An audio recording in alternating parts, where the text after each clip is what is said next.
هذا إعداد وجبة فطور رمضان.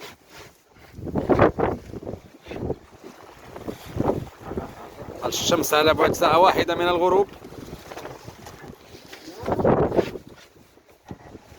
هذه السمك فهو الآن شرمل،